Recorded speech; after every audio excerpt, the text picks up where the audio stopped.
Praise the lord. నిజమైన స్వరం December 20, 2025 Holi prayer home సంఘం వారి అనుదిన వాగ్దాన పరిచర్య. ఆకాశ మండలంలోని జ్యోతులను పోలిన వారై ప్రకాశించెదరు. దానియేలు గ్రంథము 12వ అధ్యాయము 3వ వచనము. ప్రియమైన దేవుని సంగమా, మన ప్రభువైన యేసుక్రీస్తు వారి రోజు మనకు సెలవిస్తున్న వాగ్దానము, ఆకాశ మండలంలోని జ్యోతులను పోలిన వారై ప్రకాశించెదరు.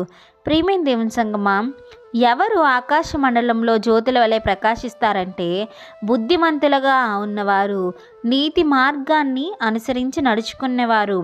అలాగే వారు నడవడమే కాకుండా అదే మార్గంలో అనేక మందిని నడిపించిన వారు. ఎప్పుడూ కూడా ఆకాశంలో నక్షత్రముల వలె మనము నిరంతరము ప్రకాశిస్తూ ఉంటామని దేవుడు వాక్యం సెలవిస్తుంది. ప్రియమైన దేవుని సంగమా, ఎలా అయితే యేసుక్రీస్తు వారు ఆకాశంలో నక్షత్రము పోలి ఉన్నారో, ఆయన పరిశుద్ధుడు, లోకానికి ఆయన మాదిరికరంగా జీవించి లోకాన్నంతటినీ మంచి మార్గంలో నడిపించి మార్పుకై ఆయన జీవితాన్ని త్యాగం చేశారు. ప్రియమైన దేవుని సంగమా, కనుక ఆయన ఎప్పుడూ కూడా మనకు ఒక జ్యోతి వలె వెలుగునిచ్చారు. మనము కూడా వెలిగిస్తూ అనేక మందికి దారి చూపు జ్యోతి వలె ఉండాలని దేవుడు వాగ్దానం సెలవిస్తుంది. ప్రియమైన దేవుని సంగమా, మనము ఆకాశ మండలంలో జ్యోతుల వలె ఉండాలి అంటే ముందు మన ప్రభువైన యేసుక్రీస్తు వారి నీతి మార్గంను అనుసరించాలి.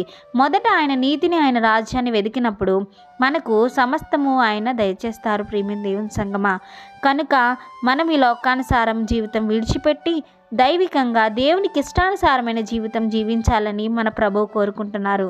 కనుక ఈ వాగ్దానము మనందరి జీవితాల్లో నెరవేరాలని కోరుకుంటున్న వారు దైవజనులు బ్రదర్ పి. నెహెమ్యా గారు. God bless you. ఆమీన్.